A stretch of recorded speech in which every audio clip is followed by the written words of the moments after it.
নামখানায় ঐতিহ্যপূর্ণ শীতলা পূজা, যা কাঁকড়াবা নামে পরিচিত। ভোটের বৈতরণী পার হতে দলমত নির্বিশেষে নেতাদের ভিড়। ভোটের বৈতরণী পার হতে ৬৬তম কাংড়াবুড়ি মায়ের পূজায় বিভিন্ন দলের রাজনীতি নেতাদের ভিড়।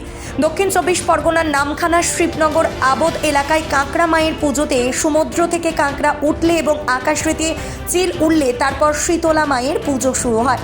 ৬৬তম বছরের পদার্পণ করেছে শীতলা মায়ের পূজা, যা দক্ষিণ চব্বিশ পরগনার শ্রেষ্ঠ মেলা হিসেবে পরিচিত হয় কাঁকড়া মায়ের।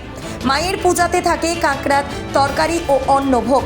আজ এই কাঁকড়াবুড়ি মায়ের কাছে মনস্কামনা পণ্যের জন্য শাসক দলের বিভিন্ন নেতা, এমনকি মথুরাপুর লোকসভার প্রার্থী বিজেপি অশোক পুরকাইত মায়ের কাছে মানত করতে আসেন। আজকে যেমন আমরা এখানে 5 নম্বর হাট, এটা মধুসূদনপুর গ্রাম panchayat, Kakdwip assembly, Mathurapur parliamentary part. সঙ্গে রয়েছেন এসপি সাহেব, আমাদের আরও সাহেব রয়েছেন, এডিশনাল এসপি, এসডিপিও, এসডিও সাহেব, বিডিও সাহেব, আইসি সাহেব সবাই রয়েছেন। সঙ্গে সিএপি আমরা এই মার্চটা করছি।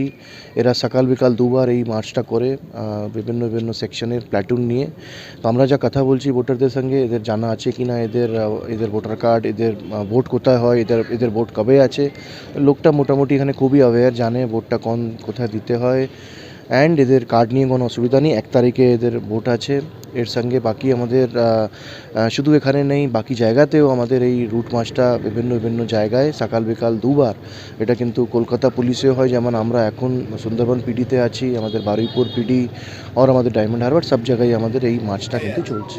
আমাদের এই কমিটির উদ্যোগটা বড় কথা না, বড় কথা হচ্ছে আজ থেকে ৬৬ বছর আগে এখানে হয়েছিল। কি কারণে হয়েছিল তার অনেক ব্যাখ্যা আছে। এখানে একটা মহামারী হয়েছিল, সেই সমস্ত থেকে মেদিনীপুর থেকে ব্রাহ্মণকে নিয়ে এসে এখানে মায়ের পুজোটা আরাধনা করা হয়েছিল, এবং সেই দিন থেকে এই পুজোটা হওয়ার পর থেকে যে অলৌকিক ঘটনা, সেইটা তখন তো ওষুধপত্র ছিল না, মেডিসিনে এতটা ব্যবস্থা নেই, চিকিৎসা ব্যবস্থা এত ছিল না, কিন্তু আশ্চর্যজনক ভাবে এখানকার যে মড়ক লেগেছিল সেটা কিন্তু প্রায় বন্ধ হয়ে গেছে।